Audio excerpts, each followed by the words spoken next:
A következő dalt Malárovics Gézának küldi két gyermeke, Géza és Napsugár, apák napja alkalmából Jásztelekre.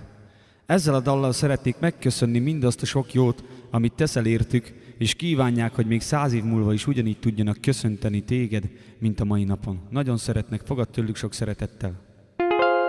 Ez egy picit betyár világ, nem baj fiam, majd én vigyázok rá.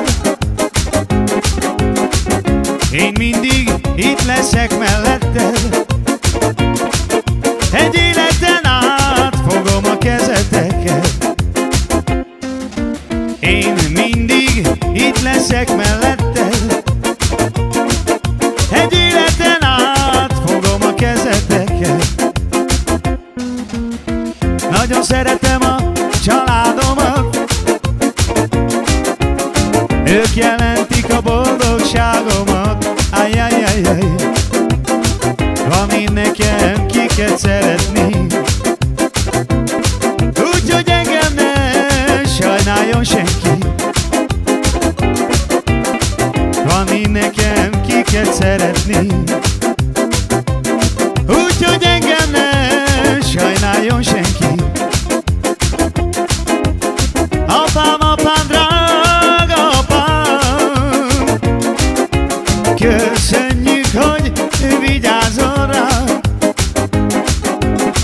Fogod nekünk mindig a kezünket, soha nem engeded, hogy bajunk legyen.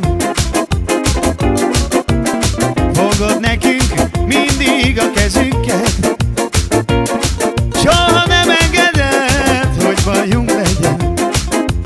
A Géza mondja, hogy nagyon szeretem a családomat,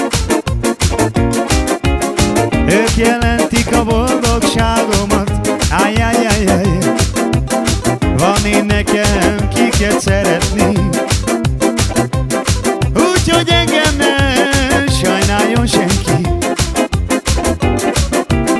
Van én nekem kiket szeretni, úgyhogy engem ne sajnáljon senki. Apám, apám, drága